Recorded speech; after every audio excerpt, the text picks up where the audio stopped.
pesca a un policía.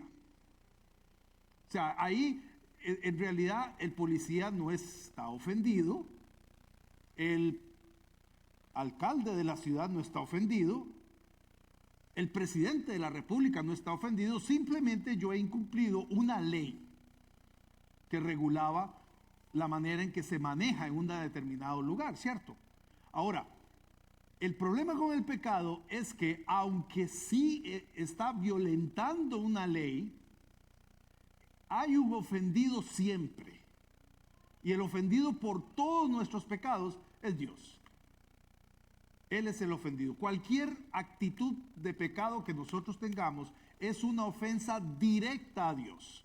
¿Por qué? Porque Dios es completamente santo y el pecado es un ataque a la santidad de Dios. Vamos a desarrollar eso un poquito más. La caída, hermanos, que se describe en Génesis 3, hizo algo más que solamente echar a perder la relación de Adán y Eva con Dios. No fue simplemente que ellos pecaron y entonces Dios se enojó porque pecaron y entonces los echó del Edén porque habían pecado y les dijo váyanse ahora y ahora ustedes dos están en mala relación conmigo. Ese no fue solamente el problema. La peor consecuencia, hermanos, fue que el pecado apareció como una realidad en el mundo que Dios había creado. Es decir, antes de la caída, el pecado no existía en el mundo como tal, por lo menos desde la perspectiva humana. Por supuesto, Satanás ya había pecado, pero los seres humanos, nosotros, no habíamos pecado. El pecado no había entrado, el pecado no había corrompido la creación. Cuando Adán y Eva deciden pecar, permiten que eso que es como una enfermedad, como un cáncer, entre en la creación y comience a dañar todas las cosas que Dios había hecho. A partir de ese problema, a partir de ese momento, cada ser humano que ha nacido es portador.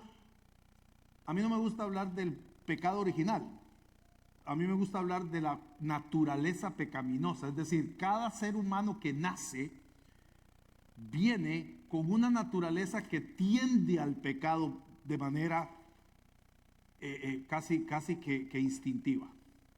Es decir, si usted pone a un niño pequeño,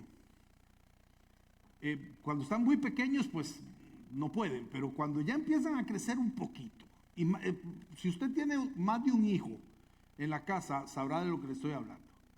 Los niños empiezan a crecer y a cierta edad comienzan a pelear.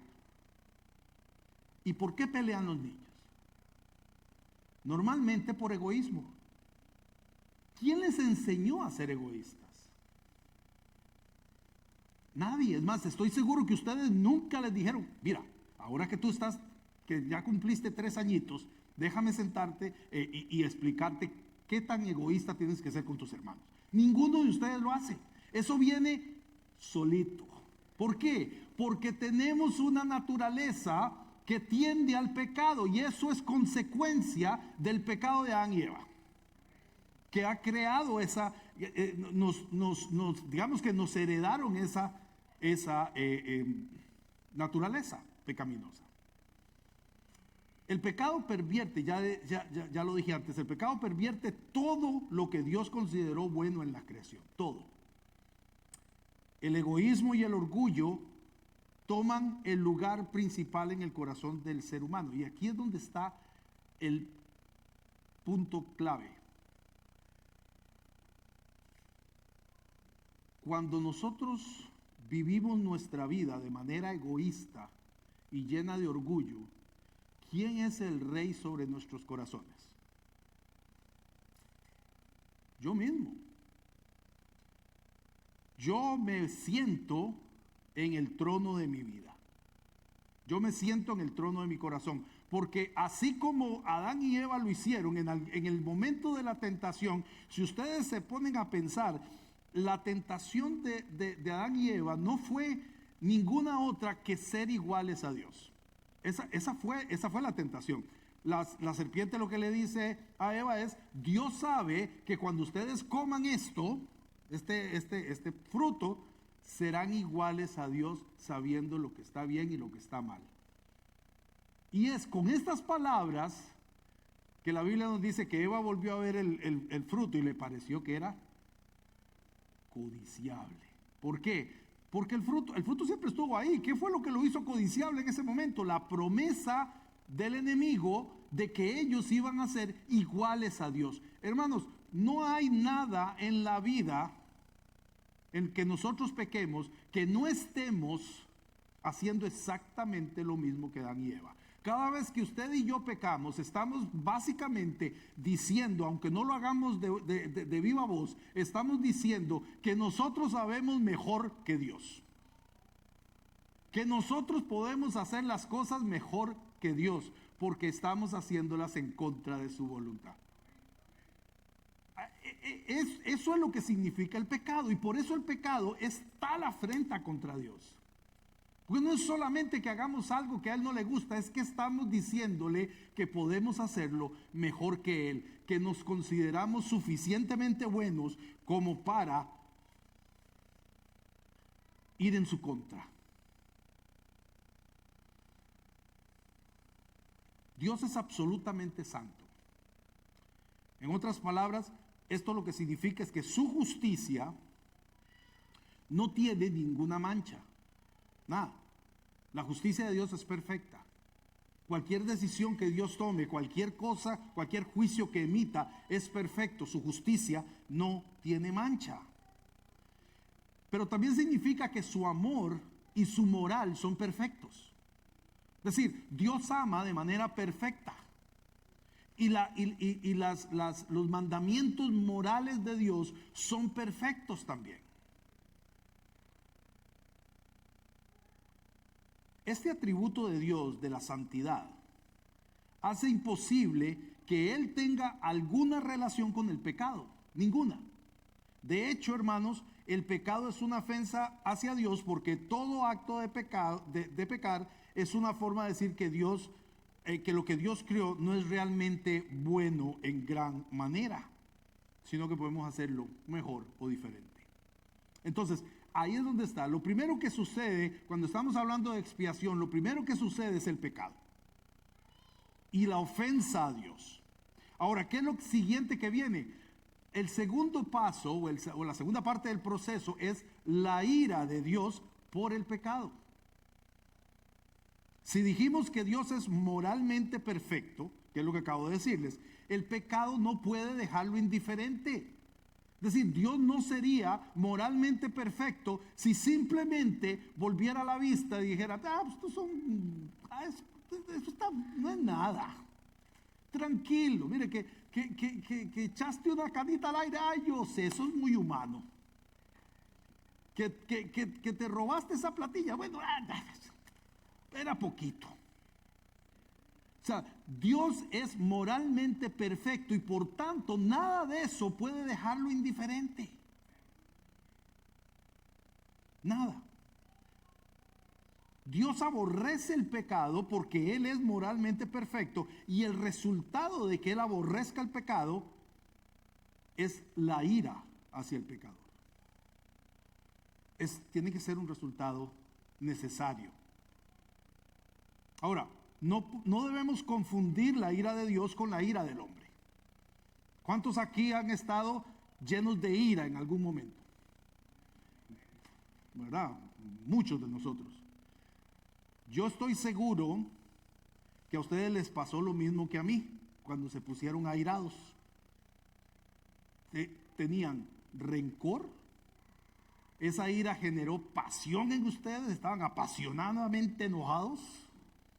Excesos, probablemente injusticias, pérdida de la razón, ni pensaron.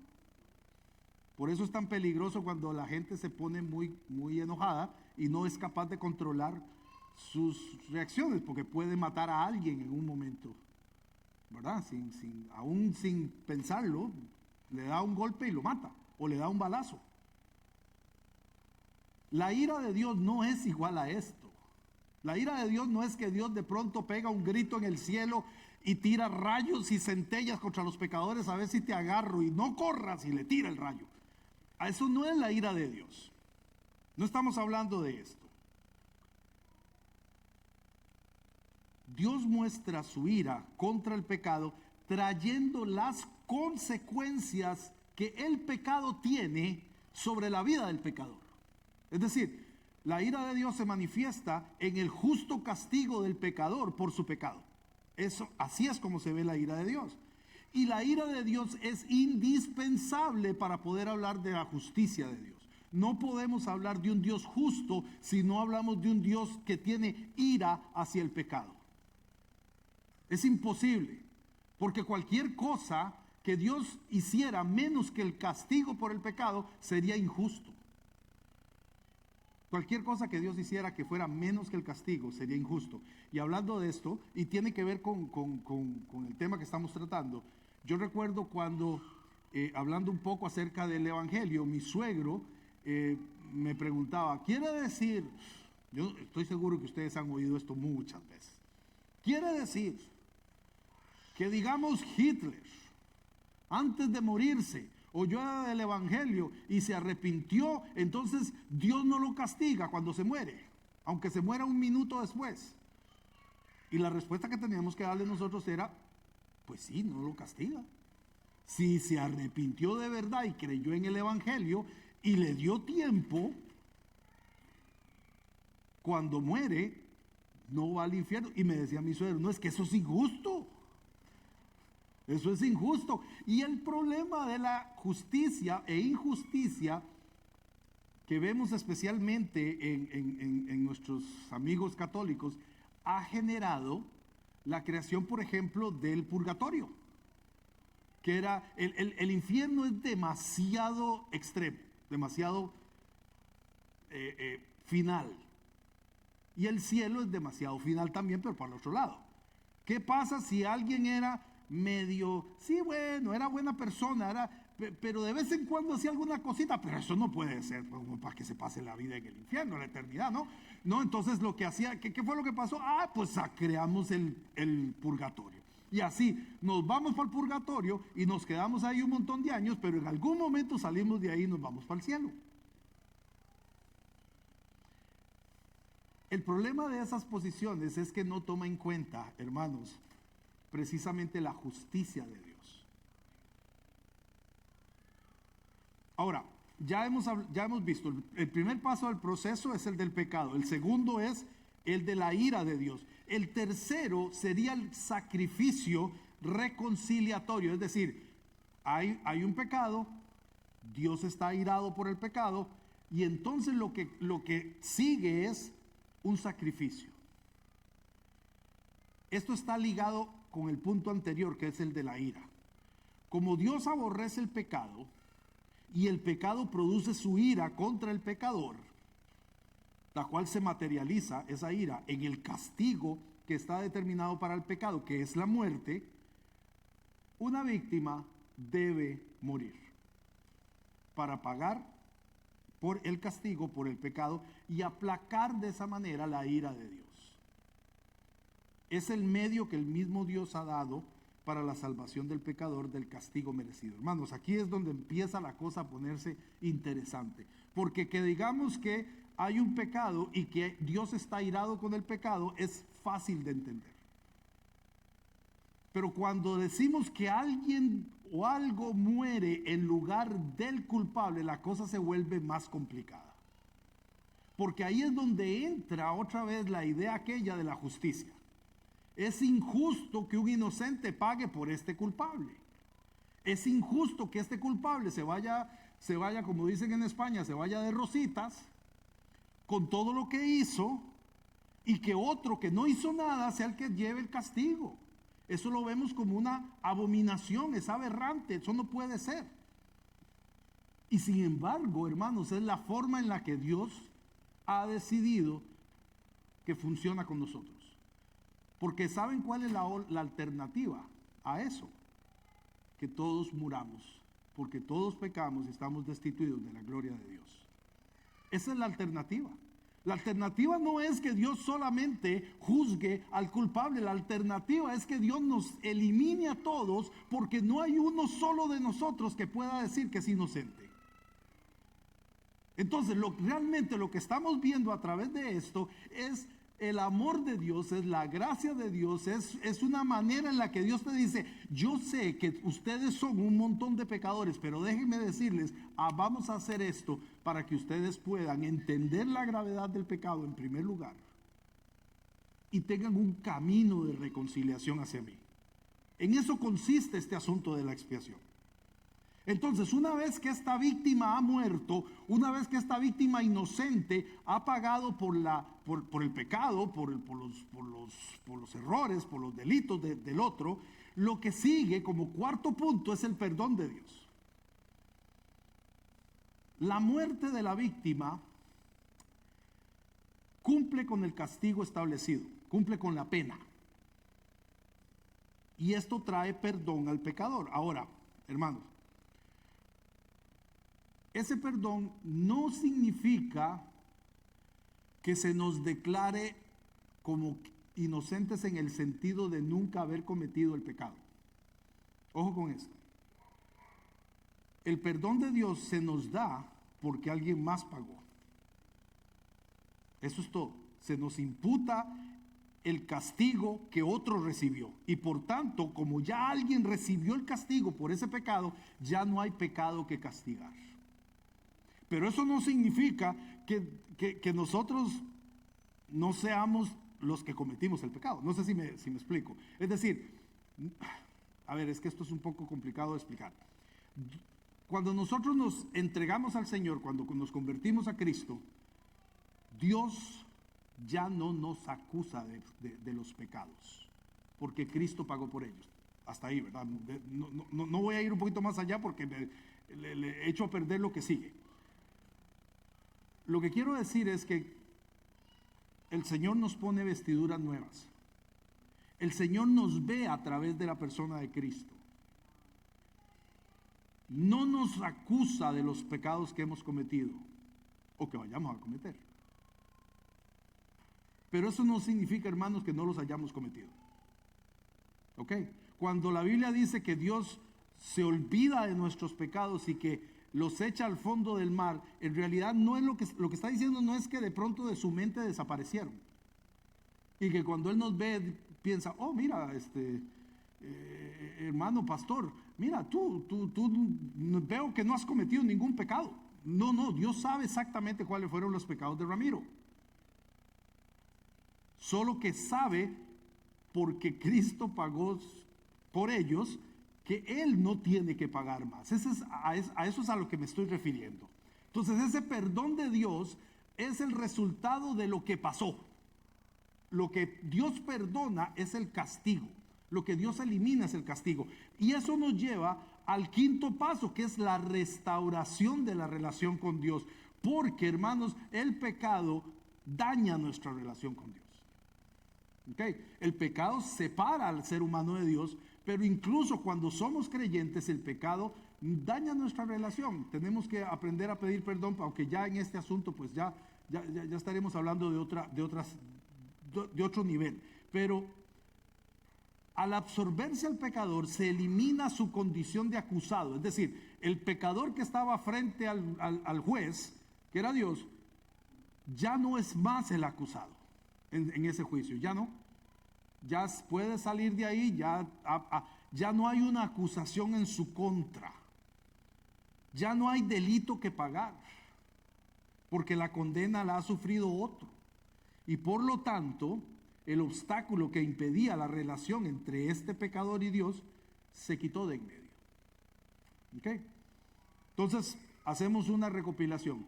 ¿Cuáles son los pasos del proceso de la expiación? En primer lugar, el pecado, que es una ofensa contra la santidad de Dios. En segundo lugar, la ira de Dios, que es la respuesta justa de Dios ante el pecado. En tercer lugar, el sacrificio reconciliatorio, que es el camino que Dios ha provisto para que podamos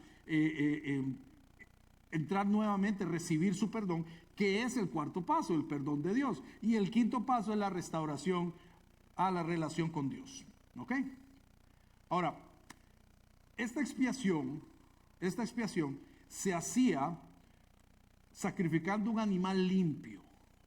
Cuando hablamos de un animal limpio significa que no tuviera ningún defecto, que no tuviera manchas, que tuviera unas ciertas características físicas y demás, y era necesario que fuera revisado por el sacerdote antes del sacrificio para comprobar que era limpio, porque solo un animal limpio podía ser el objeto del sacrificio. Ok, ahora, el Antiguo Testamento, si ustedes se lo leen, el Antiguo Testamento nunca nos dice qué es lo que pasa en el ámbito espiritual cuando hay un sacrificio de esos. Nada más Dios promete que va a haber perdón de pecados, ¿verdad? Él dice, el sacrificio por el pecado, el sacrificio para el perdón de los pecados, pero nunca dice, ok, una vez que se sacrifica el animalito, esto es lo que pasa. No lo dice expresamente, pero en cambio se centra siempre en los medios de expiación y describe los pasos necesarios para alcanzar esa reconciliación. Ahora, si bien es cierto que el Pentateuco, estos primeros 5 libros de la Biblia, dan un montón una variedad de sacrificios y los representa a lo largo de todo el Antiguo Testamento, hay 2 pasajes principales en el Antiguo Testamento para comprender la expiación, para saber de qué se trata este asunto de expiación en el sistema de sacrificios. Y esos 2 pasajes están en el mismo libro, en el libro de Levítico, capítulos 4 al 6 y capítulo 16. Obviamente por tiempo no podemos entrar a describir todo esto, pero si ustedes cuando lleguen a la casa se van a los capítulos 4, 5 y 6 y 16 del libro de Levítico, van a encontrar ahí la descripción completa de todo el sistema de sacrificios de expiación. ¿Okay? Así a grandes rasgos, Levítico 4 al 6 describe el proceso para realizar las ofrendas por el pecado y la culpa, que eran al parecer 2 cosas diferentes, aunque se utilizaba la misma idea en uno y otro y el mismo proceso. Para la ofrenda por el pecado se presentaba y mataba un animal sin mancha, ya lo acabamos de decir. Luego la sangre del sacrificio que se recogía como en un pequeño bowl, ¿cómo se dice esto? Un balde, se recogía en un balde. Esa sangre lo que se hacía era que se rociaba o se untaba en el altar, en los cuernos y en el altar, y se rociaba básicamente. La grasa del animal era removida, o sea, el animal se abría, se sacaba todo lo que tenía por dentro y se le sacaba la grasa, y esa grasa era removida y quemada sobre el altar, ¿verdad? Ahora, cuando el pecado era nacional o era de un sacerdote, el sacrificio era un toro, no era una ovejita, ni era un toro, era más grande, era un sacrificio más grande. Ahora, las personas podían ofrecer un cordero, una cabra, o si no les alcanzaba el dinero, podían ofrecer 2 aves pequeñas, ¿verdad? Para que murieran. Ahora, eso era el sacrificio por el pecado. Pero ¿qué pasaba con el sacrificio por la culpa? Era exactamente lo mismo que antes, pero se añadía que había que pagar una restitución al que uno había dañado. Por ejemplo, si uno de sus bueyes se metía en mis terrenos y mi buey lo mataba, o más bien si mi buey se salía y mataba al suyo, entonces yo tenía que hacer todo esto de la ofrenda, pero además tenía que pagarle el buey, incluso a veces un poquito más, al dueño del buey que había muerto. O sea, a la expiación por la culpa se añadía el pago en dinero por lo que hubiese sucedido. ¿Ok? El día de la expiación, Levítico 16 habla del día de la expiación. Y este es un pasaje muy interesante porque es un pasaje nacional. Aquí era todo el pueblo de Israel hacía expiación ese día, ¿verdad? Era una ceremonia bastante más compleja que involucraba cambios en la vestimenta de los sacerdotes y que había 5 animales de sacrificio: un toro, 2 cabras y 2 carneros. Había incienso y se purificaba el lugar santo del tabernáculo. Ahora, después de matar al toro para expiar los pecados del sacerdote, se echaban suerte sobre las 2 cabras. Se tiraban literalmente una cosa que se llamaba el Urim y el Turim, que era como tirar los dados, y se echaba suerte para ver cuál de las 2 cabras se moría. Entonces, la que perdía era la que le quitaban, le cortaban el pescuezo. Esa era la que se ofrecía en sacrificio. Pero en la otra cabra, se oraba y se le imputaban los pecados de todo el pueblo. Y lo que hacían con esa cabra era que la echaban fuera y la mandaban al desierto.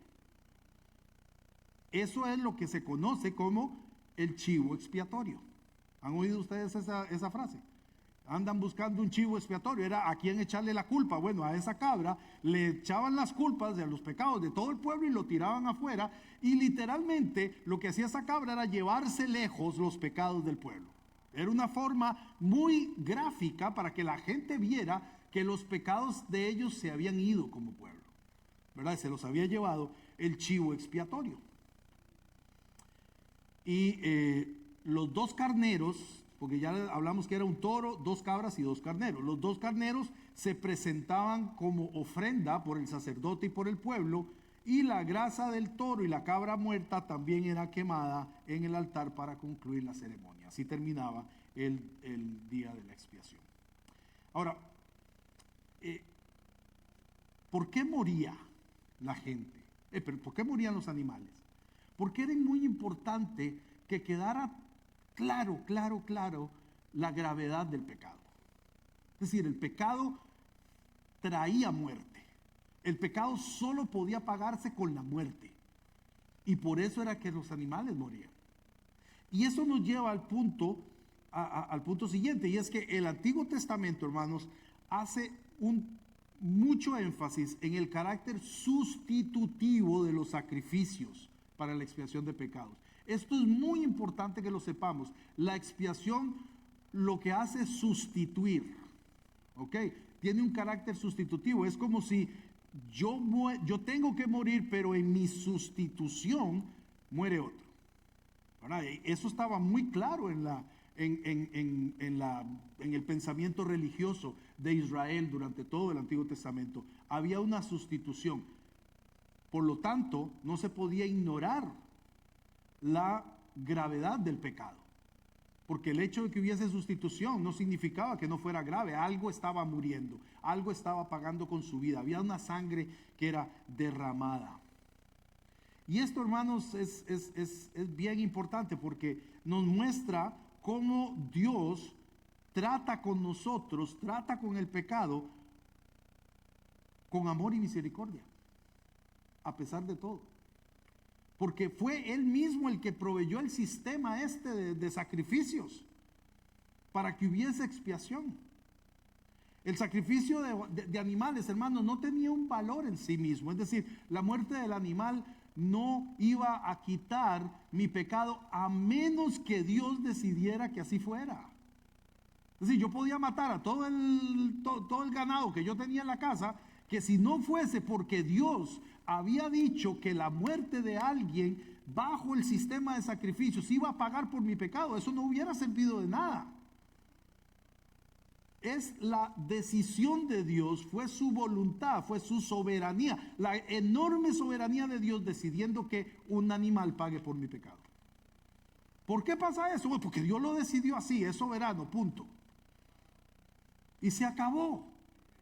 Su soberanía y su amor y su gracia mostrado en esa decisión hace que el sacrificio de esos animales fuera efectivo, realmente para pagar por el pecado.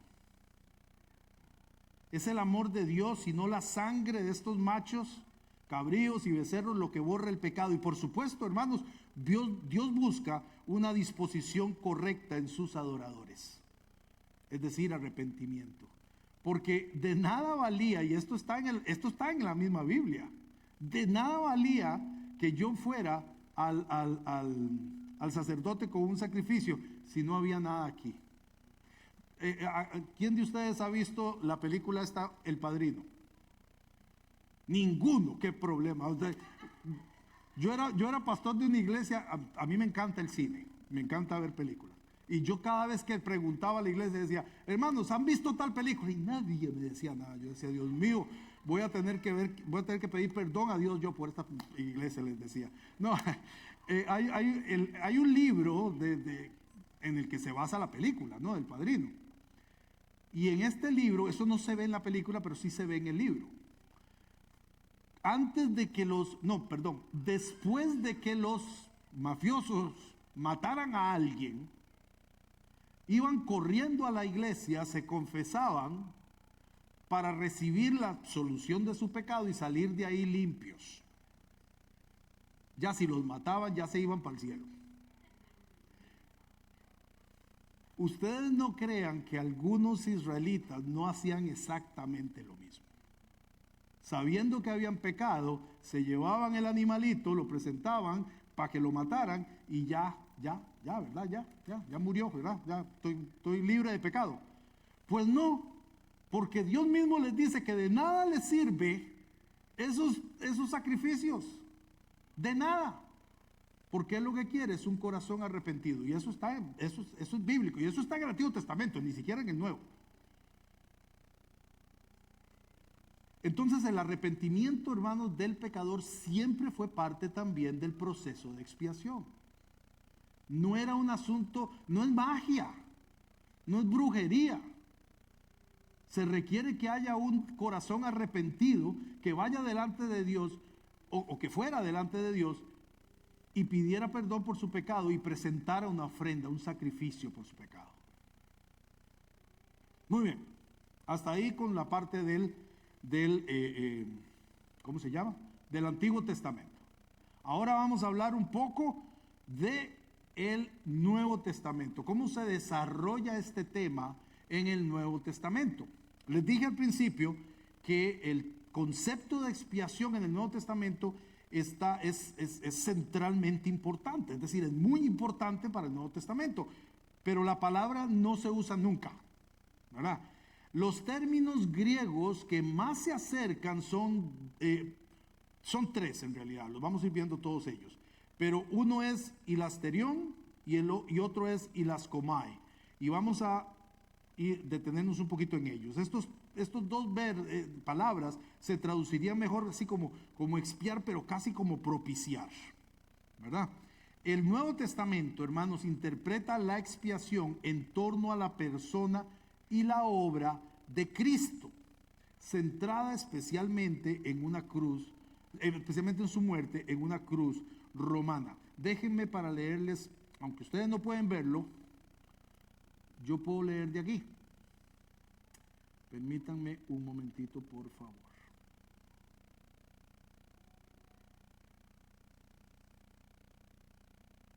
Hay algunos textos en el Nuevo Testamento. Sin embargo, el texto más significativo para el Nuevo Testamento está en el Antiguo Testamento. Lo leímos ayer. Y es Isaías 53 del 7 al 11.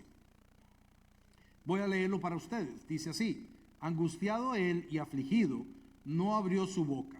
Como cordero fue llevado al matadero y como oveja delante de sus trasquiladores, enmudeció y no abrió su boca. Por cárcel y por juicio fue quitado, y su generación, ¿quién la contará? Porque fue cortado de la tierra de los vivientes, y por la rebelión de mi pueblo fue herido. Y se dispuso con los impíos su sepultura, mas con los ricos fue en su muerte, aunque nunca hizo maldad, ni hubo engaño en su boca. Con todo eso, Jehová quiso quebrantarlo, sujetándole a padecimiento. Cuando haya puesto su vida en expiación por el pecado, verá linaje, vivirá por largos días, y la voluntad de Jehová será en su mano prosperada. Verá el fruto de la aflicción de su alma y quedará satisfecho por su conocimiento justificará a mi siervo justo a muchos y llevará las iniquidades de ellos. Esto fue profetizado por el profeta Isaías 700 años antes del nacimiento de Cristo, ¿verdad? Ahora, ¿por qué citamos un texto del Antiguo Testamento como base para lo que el Nuevo Testamento dice acerca de la expiación? Porque Mateo 8:17, hablando de Cristo, dice, para que se cumpliese lo dicho por el profeta Isaías, cuando dijo, Él mismo tomó nuestras enfermedades y llevó nuestras dolencias. En otras palabras, aquí Mateo, inspirado por el Espíritu Santo, está usando Isaías y está diciendo, esto que está pasando con Jesús es esto. Se está cumpliendo esto. Le está aplicando a Jesús un pasaje que habla del sufrimiento del siervo de Dios, ¿verdad? Del siervo sufriente. Entonces, pero hay otro texto, Primera de Pedro, capítulo 2, versos 21 al 24. Permítanme un poquitito para tomarme un poquito de agua.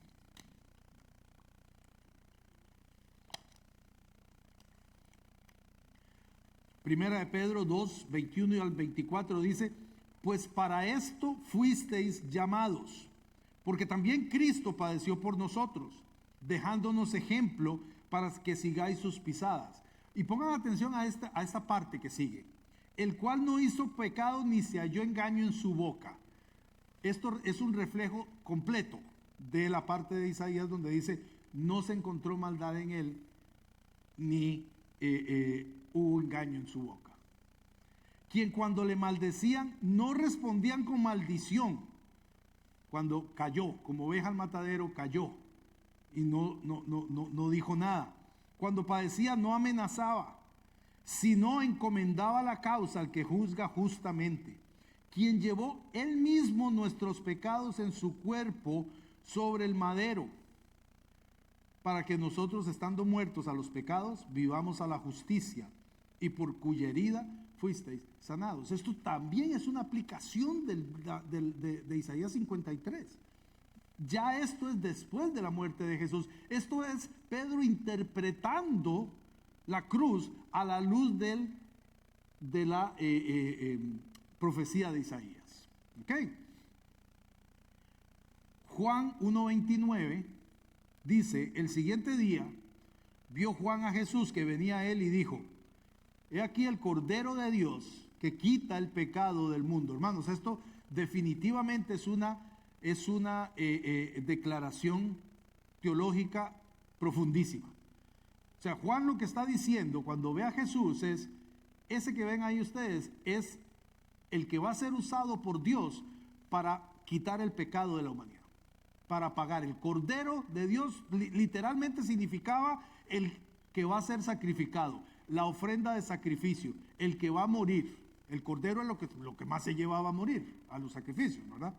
Así que Juan sabía de lo que estaba hablando. Y finalmente en Apocalipsis 5:6 dice, y miré y vi que en medio del trono y de los 4 seres vivientes y en medio de los ancianos estaba en pie un cordero como inmolado, es decir, como sacrificado, que se veía que había sido sacrificado, que tenía 7 cuernos y 7 ojos, los cuales son los 7 espíritus de Dios enviados por toda la tierra. Entonces, hermanos, podemos ver claramente aquí que para los autores del Nuevo Testamento, la muerte de Cristo siempre fue interpretada como el evento de expiación de una vez por todas.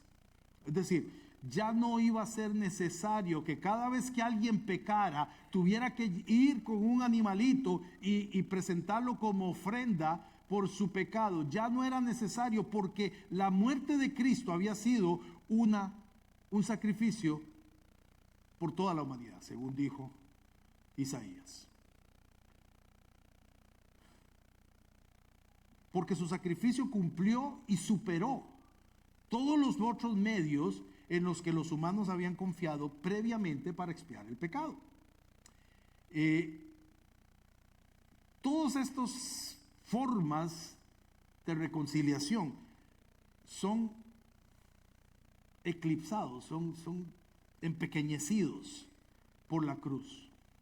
Incluso, hermanos, los sacrificios y los rituales del primer pacto del Antiguo Testamento se reinterpretan como efectivos solo a la luz de Cristo. Solo a la luz de Cristo.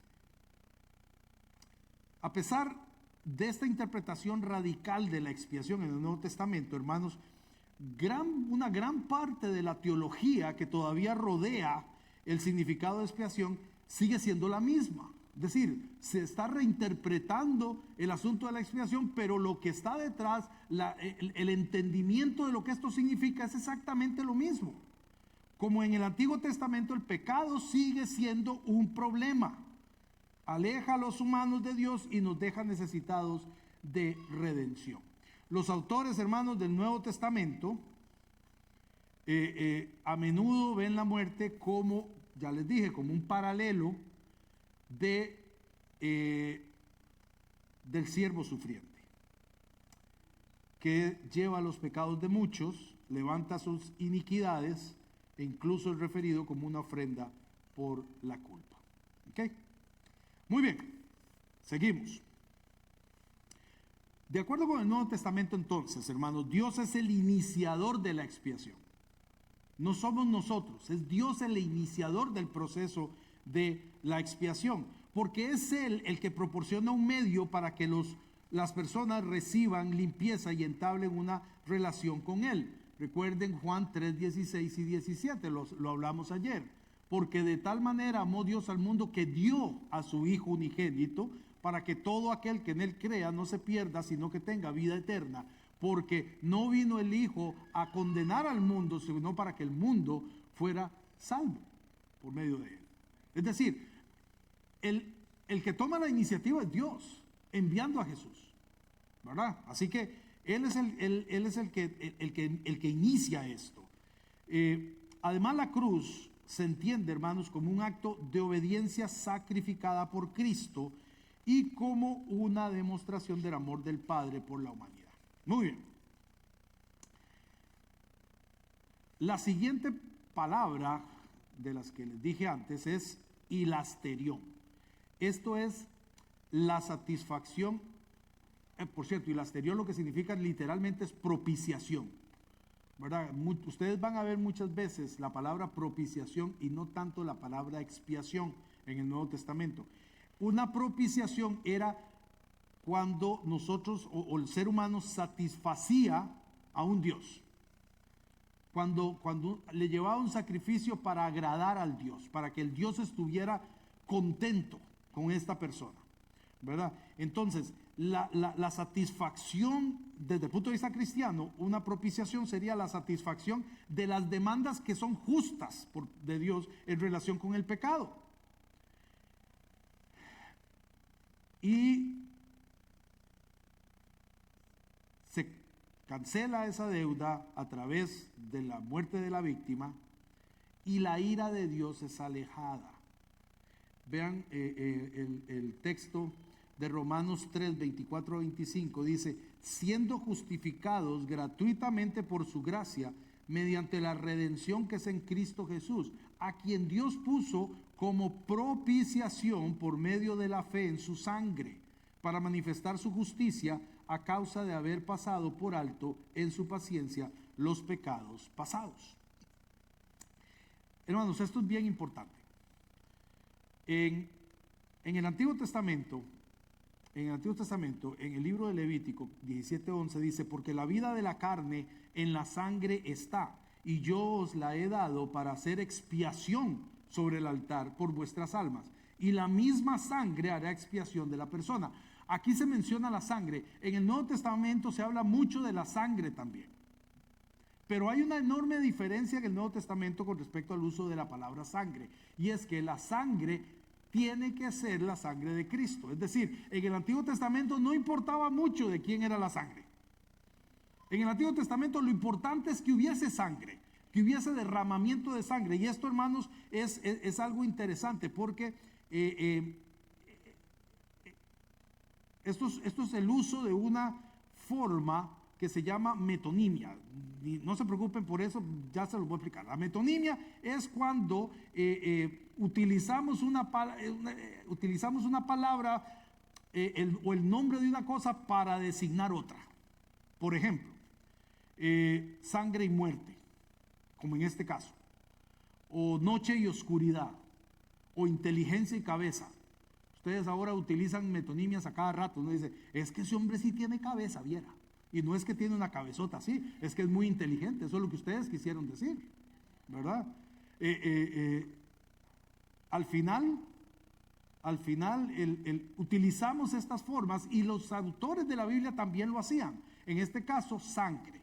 Cuando se dice que la sangre de Cristo tiene poder, no se refiere a la sangre como el líquido que Cristo derramó, se refiere a su muerte.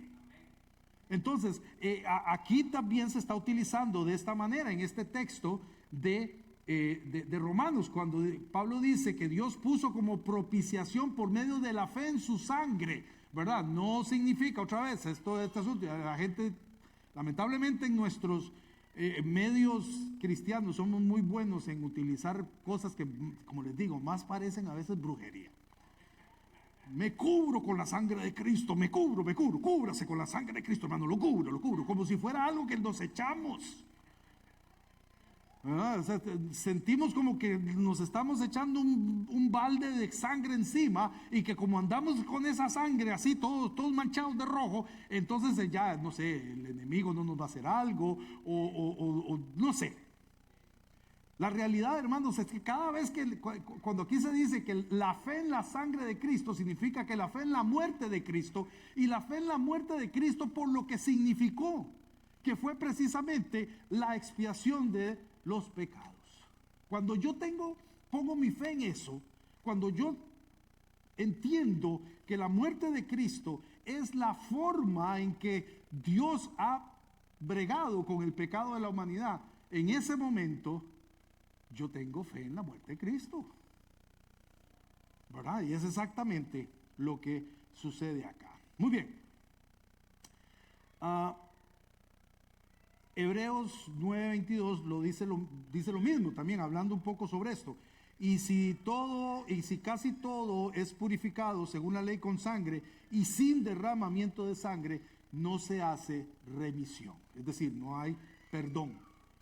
Entonces, hermanos, para ir recogiendo un poco este tema, el principio fundamental sobre el que Dios trata con los pecadores se expresa en las palabras sin derramamiento de sangre. Esto es, a no ser que tenga lugar la muerte, no se hace remisión de pecados, ¿verdad?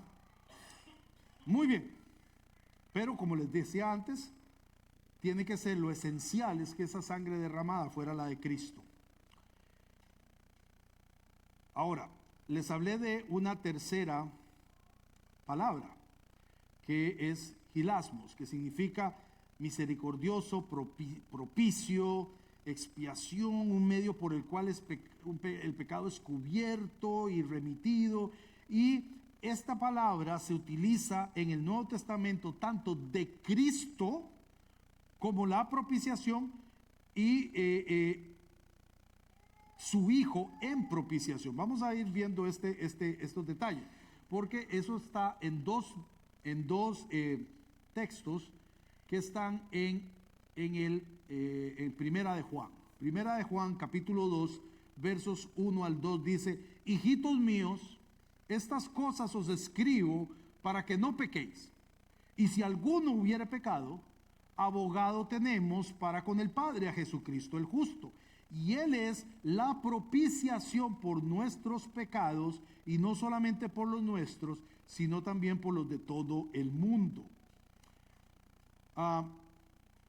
Y luego tenemos Primera de Juan 4:10, que dice: en esto consiste el amor, no en que nosotros hayamos amado a Dios, sino en que Él nos amó a nosotros y envió a su Hijo en propiciación por nuestros pecados.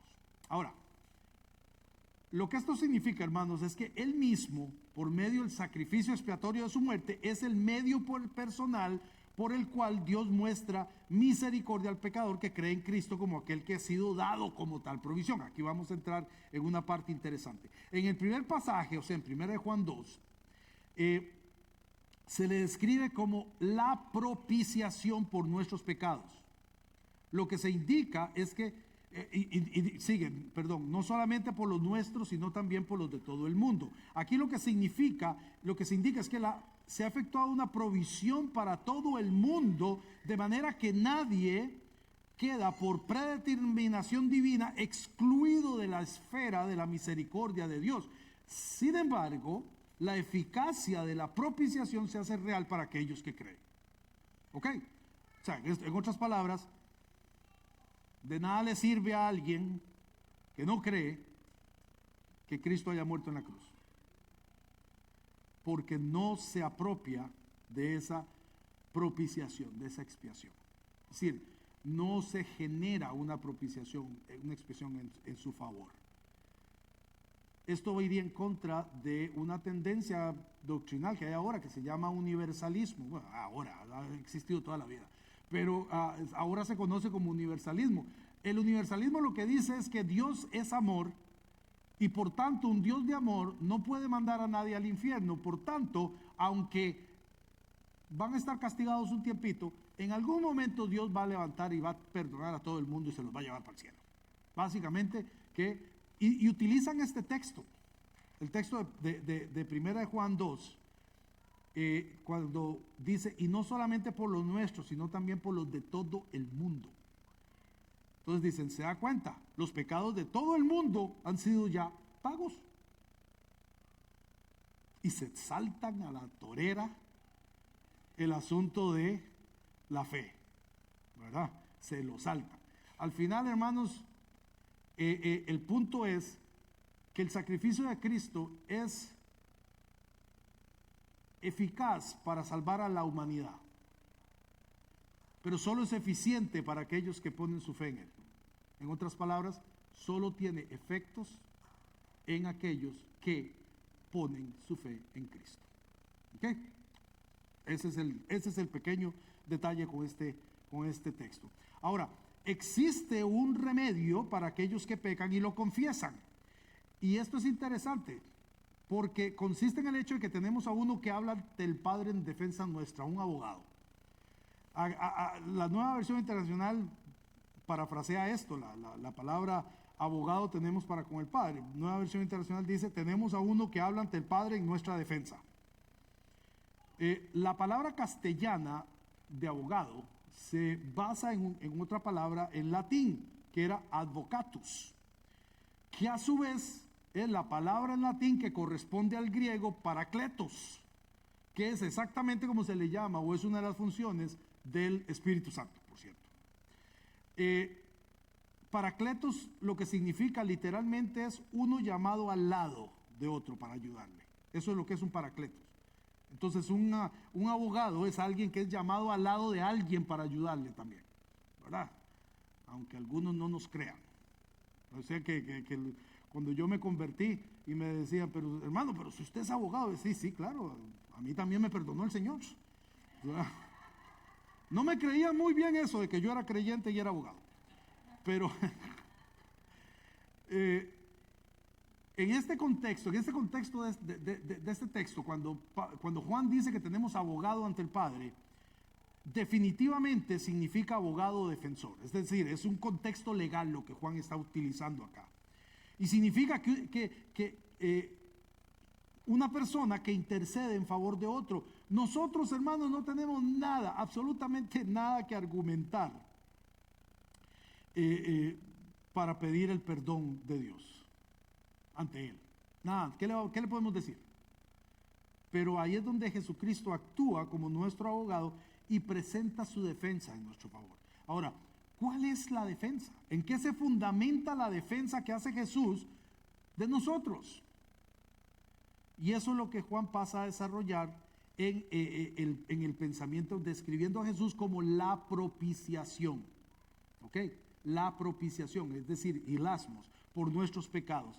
La imagen que continúa en ese verso es a Jesús abogando por la causa de los pecadores culpables ante un juez a quien se le pide el perdón de una culpa que ellos reconocen. Y esto es importante. Yo me presento como culpable, como acusado ante Dios, y cuando Dios me pregunta cómo se declara, yo digo culpable.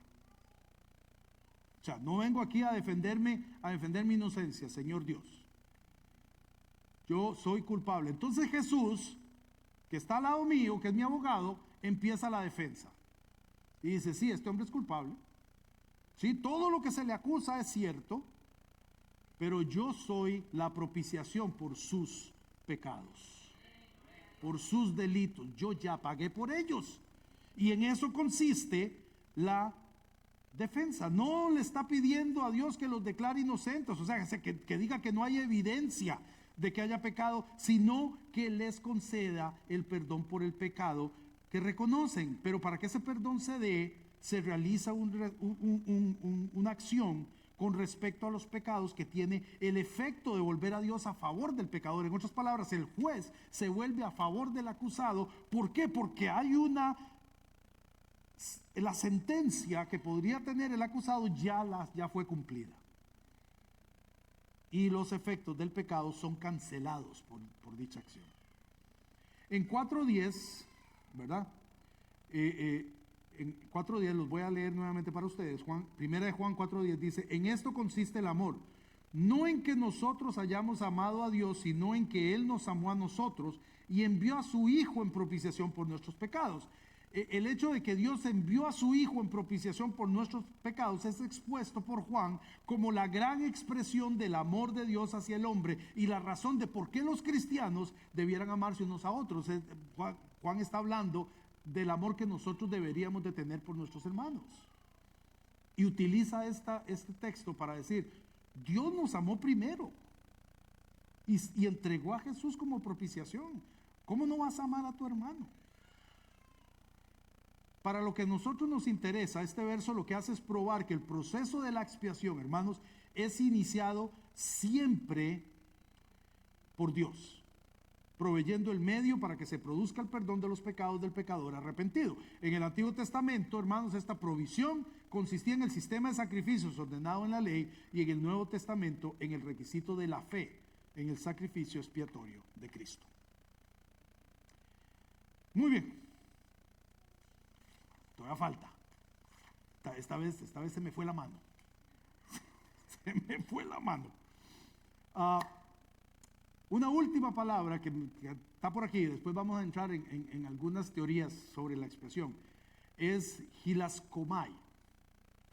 Esta palabra se usaba entre los griegos con el significado de ganarse el favor de los dioses, ¿verdad? De apaciguarlos, de propiciarlos, porque lo que concebían los griegos era que los dioses siempre estaban enojados con ellos, toda la vida.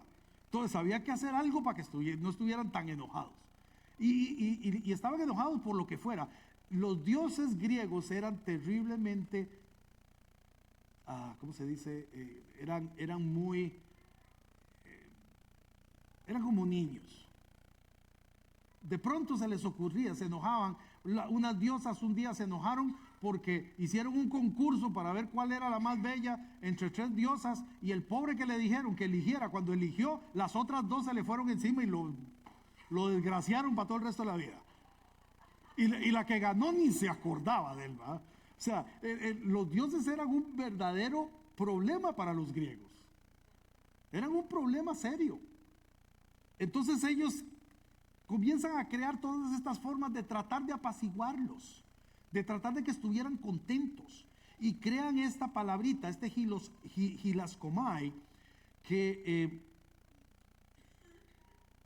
es hacer algo, un sacrificio para ganarse la voluntad del Dios. Ahora, este uso, hermanos, es completamente ajeno en la Biblia. Aunque se usa la misma palabra, no se usa con el mismo significado. ¿Ok?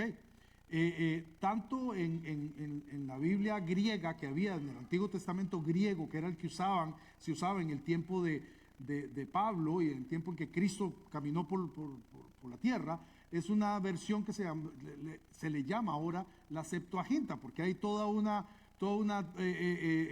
leyenda de que 70 personas diferentes en distintos lugares se pusieron a traducir la Biblia al griego, y cuando se juntaron todas las traducciones eran iguales. Entonces, por eso le llaman la Septuaginta. Pues no hay tal. En realidad la Septuaginta se fue desarrollando poco a poco todo en el mismo lugar. Y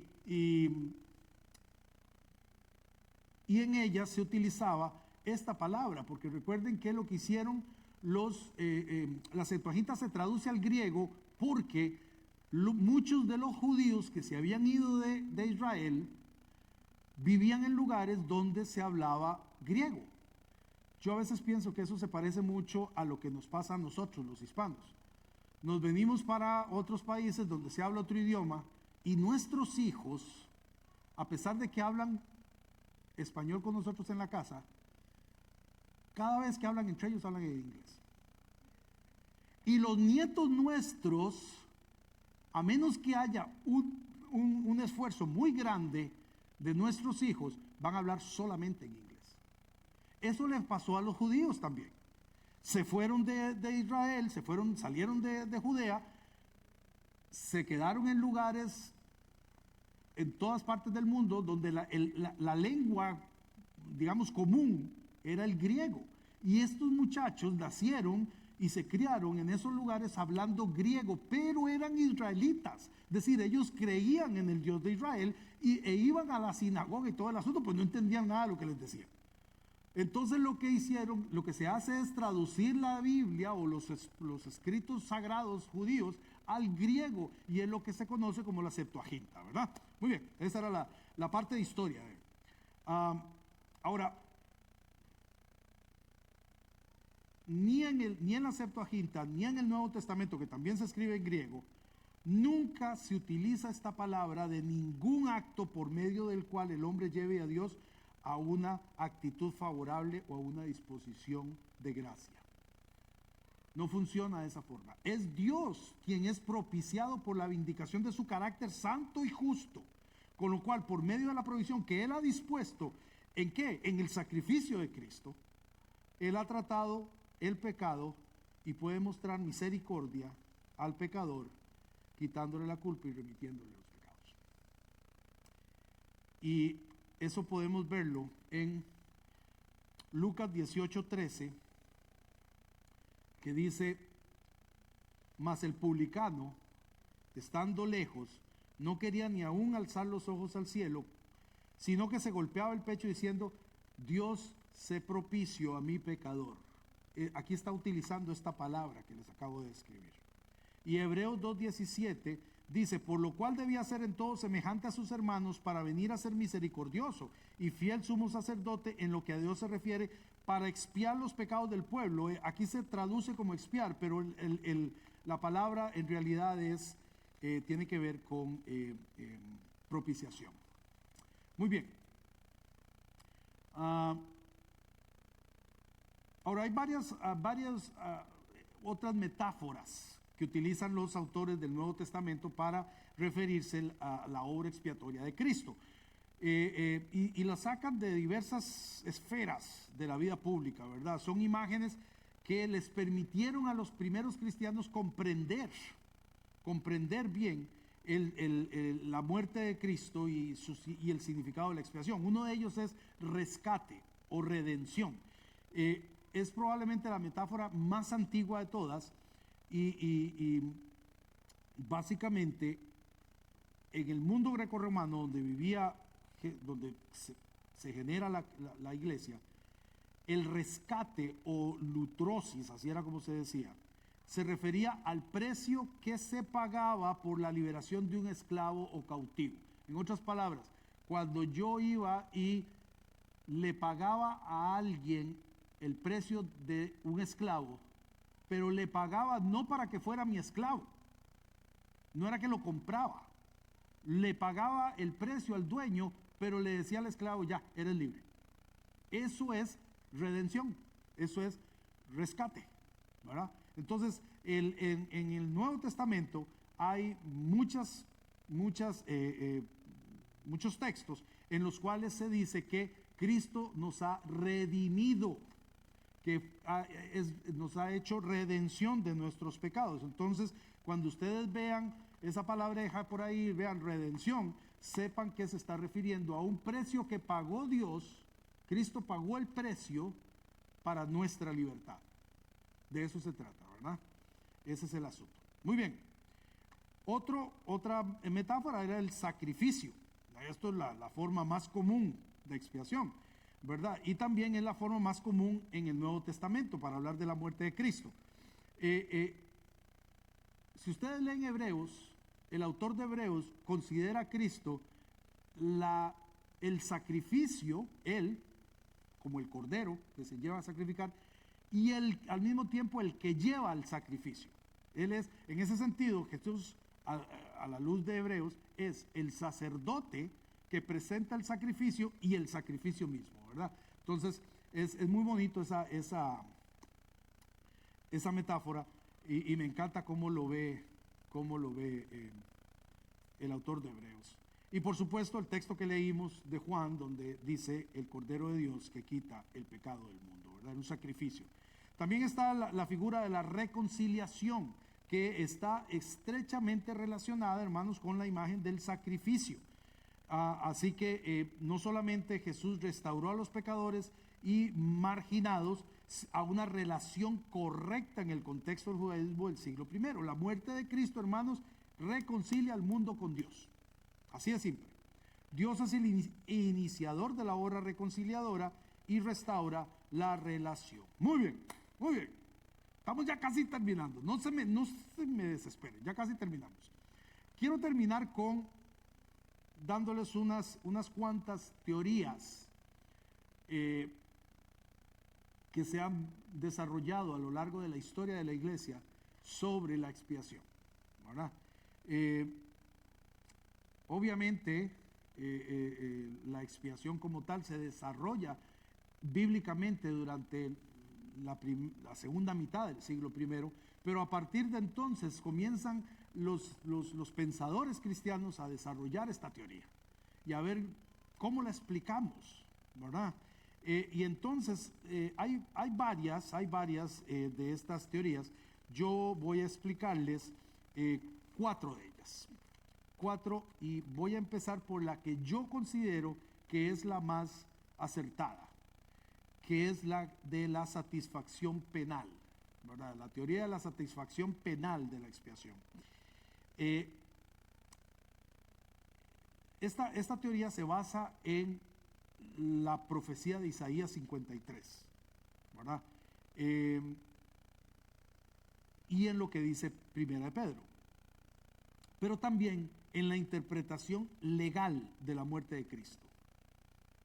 Es decir, el asunto acá es que había unos requisitos de la justicia de Dios que debían de cumplirse, ¿verdad? Y entre ellos estaba la muerte. Es decir, Cristo muere por mandato legal. Cristo muere porque alguien tenía que pagar por el pecado. Había una orden, digamos, legal de Dios, en el sentido de que la paga del pecado es muerte, y sin derramamiento de sangre no hay remisión de pecados, y por lo tanto era requisito indispensable para que hubiese expiación que Cristo muriera. No es simplemente que los romanos fueron malos o los judíos fueron malos. No significa que Dios pudo haber hecho esto de otra forma. Es que era necesario, legalmente hablando, que Cristo muriera para que pudiese haber remisión de pecados y hubiese expiación. ¿Ok? El castigo no se podía anular. Porque entonces, si Dios anulaba el castigo por el pecado, se convertía en un Dios injusto. Por tanto, el castigo no se podía anular. Lo que sí se hizo es aplicar el principio de la sustitución, que lo que hacía era permitir que otro fuera castigado. Y de esa manera se liberaba al acusado de los cargos. Luego hay otra teoría que es la teoría gubernamental. Esta es la teoría que por mucho tiempo se asoció con el arminianismo. Sostiene que la muerte de Cristo en la cruz hizo posible que Dios el Padre perdone a quienes se arrepienten y creen. Suena lógico, ¿verdad? Y mantenga todavía el control gubernamental sobre sus criaturas. En otras palabras, no pierde el control Dios por no por los que no se arrepienten, porque está la posibilidad, es Él el que ha decidido esto. Según esta teoría, si Dios nos perdonara sin la muerte de Cristo, no comprenderíamos la seriedad de nuestro pecado. Así probablemente volveríamos al pecado en lugar de alejarnos de él. En otras palabras, esta teoría ve la muerte de Cristo más como un ejemplo, ¿verdad? Entonces, como Cristo murió, eso podemos ver, qué serio es el pecado, que Dios mismo muere en la cruz. Yo debo hacer algo para esto. El problema de esta teoría, hermanos, es que deja en nuestras manos el efecto de la salvación, el efecto de la cruz. Y eso es muy peligroso, muy, muy peligroso, porque entonces la muerte de Cristo en realidad no estaría pagando nada. Si simplemente es un ejemplo para que yo me arrepienta y busque a Dios para que me dé su perdón, la muerte de Cristo no paga nada. Esta teoría no puede aceptarse a la luz de Isaías 53.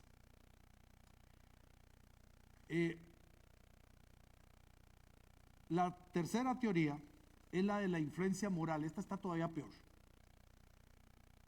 Dice algo más o menos así: aunque la vida y ministerio de Jesús fueron de gran importancia, su muerte y resurrección tuvieron significación primaria, dice. A lo largo de la historia de la iglesia muchas veces se ha intentado determinar cómo la muerte de Cristo en la cruz expía el pecado del hombre. Ahora,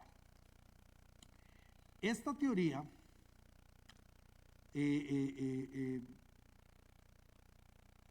la teoría de la influencia moral, lo que hace es decir que Cristo vino para ser el ejemplo perfecto que el hombre debía seguir. Fíjense lo que estamos diciendo. Esto no diferenciaría a Cristo, por ejemplo, de Buda, porque los budistas piensan que Buda es el ejemplo perfecto que todos ellos deben seguir. Si Cristo fue solamente el ejemplo perfecto y que murió para mostrarnos cuánto nos ama Dios, para ellos la salvación se recibe cuando el hombre reconoce este ejemplo como el estilo de vida que tiene que seguir. Entonces, el propósito de Dios en la cruz fue revelar el amor para conquistar a los hombres y para que pudieran ser perdonados. Esto está horrible, porque aquí o sea, es casi como Dios rogándonos que lo volvamos a ver. Y finalmente está la teoría mística. Esta sí está sacada del estadio. La teoría mística lo que hacen es sugerir que la obra de Cristo afecta de tal manera al hombre que lo atrae a participar de la vida de Cristo, una vida que se caracteriza por amor, obediencia y servicio a Dios. Por tanto, lo que se da es una identidad mística entre Cristo y el hombre. ¿Cómo? Porque Cristo se identifica con el hombre al adoptar su humanidad y debilidad en la encarnación y participa del sufrimiento humano, pero al hacerlo, ahí mismo establece un ejemplo perfecto de sacrificio del yo a Dios. Y ve a Cristo como el arquetipo de la humanidad, de modo que el sacrificio perfecto es, en cierto sentido, el sacrificio de toda la raza humana. Es decir, cuando Cristo muere en la cruz, toda la raza humana estaba muriendo con él. Esto es terrible.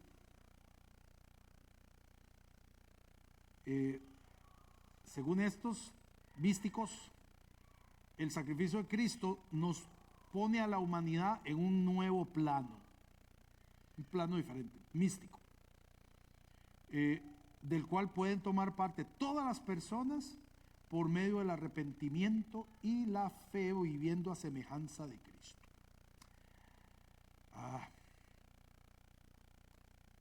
Muy bien. Estas son, hermanos, las teorías que han surgido a lo largo de la historia de la iglesia. Por eso es que algunos están bien, como dicen en Puerto Rico, bien chavados.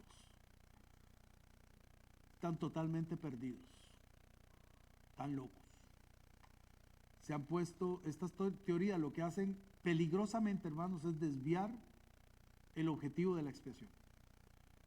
Ayer hablábamos del eliminar la divinidad de Jesús. Hoy podemos hablar de quitarle el significado a la expiación. Si la muerte de Cristo no paga por mi pecado, no paga la pena que yo me merecía, entonces la muerte de Cristo no tiene sentido. Entonces podía haber venido y haber hecho un montón de milagros y de cosas y haberse levantado en el aire para que todos lo vieran y todos cayeran de rodillas y todo hubiera sido más fácil si no había que morir. Mucho más fácil. Quitarle, hermanos, el significado real a esto es quitar la gravedad de nuestro pecado. Y termino, ahora sí, leyendo para ustedes Romanos 3, 21 al 26. Que es lo que a nosotros, después de todo lo que hemos oído, es lo que a nosotros debe quedarnos en el corazón y en la mente. Pero ahora, aparte de la ley, se ha manifestado la justicia de Dios, testificada por la ley y los profetas. La justicia de Dios por medio de la fe en Jesucristo para todos los que creen en Él, porque no hay diferencia.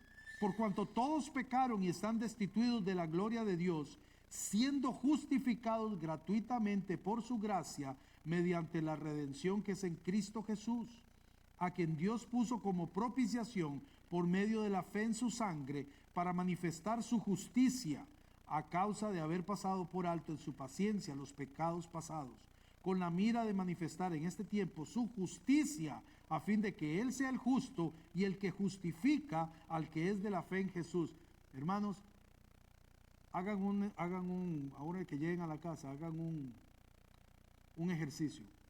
Tomen este texto, Romanos 3, 21 al 26, y subrayen cada vez que Pablo menciona la palabra justicia, justo, justifica, etc. Y se darán cuenta que la expiación tiene que ver directa y completamente con la justicia de Dios a través de la gracia.